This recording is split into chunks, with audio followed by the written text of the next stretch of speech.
7 jours après la naissance du prince Siddhartha, sa mère Maya meurt. L'enfant est élevé par sa tante maternelle, Mahaprajapati. Il est formé pour devenir un responsable politique et un homme accompli. Il reçoit des enseignements sur toutes les formes d'art et suit son père dans ses activités.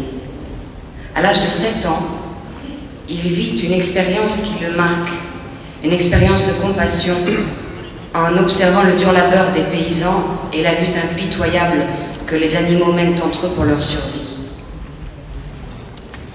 La force de son ouverture vers tous les êtres est telle qu'il arrive même à sortir de l'emprise du temps. Dans le palais, il est sujet à des accès de mélancolie.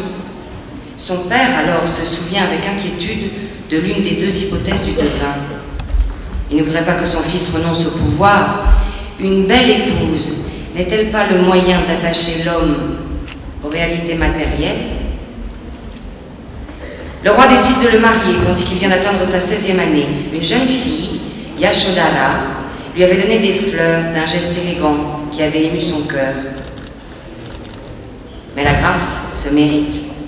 Un concours est donc organisé, selon la coutume, avec d'autres prétendants. Siddhartha gagne toutes les épreuves jusqu'à la dernière qui consiste en un tir à l'arc. Une source jaillit du lieu où se plante la flèche après avoir traversé la cible. Mariage, festivités, vie facile entre une épouse aimante et toutes sortes d'autres plaisirs que les humains recherchent, mais qui n'apportaient pas la plénitude à laquelle aspirait le jeune prince. À 29 ans, alors qu'il vient d'avoir un fils, Rahula, le prince Siddhartha fait 4 rencontres qui vont changer son destin. Il va découvrir la réalité de la condition humaine. Le voici qui sort sur son char avec son cocher. Il aperçoit un vieillard qui souffre et dont la peau est flétrie. Il demande à Chandaka si cet état est celui de tous les hommes à la fin de leur vie. « Oui, maître, c'est ainsi. Nul n'échappe à la vieillesse. » Quelques jours plus tard, Siddhartha sort à nouveau.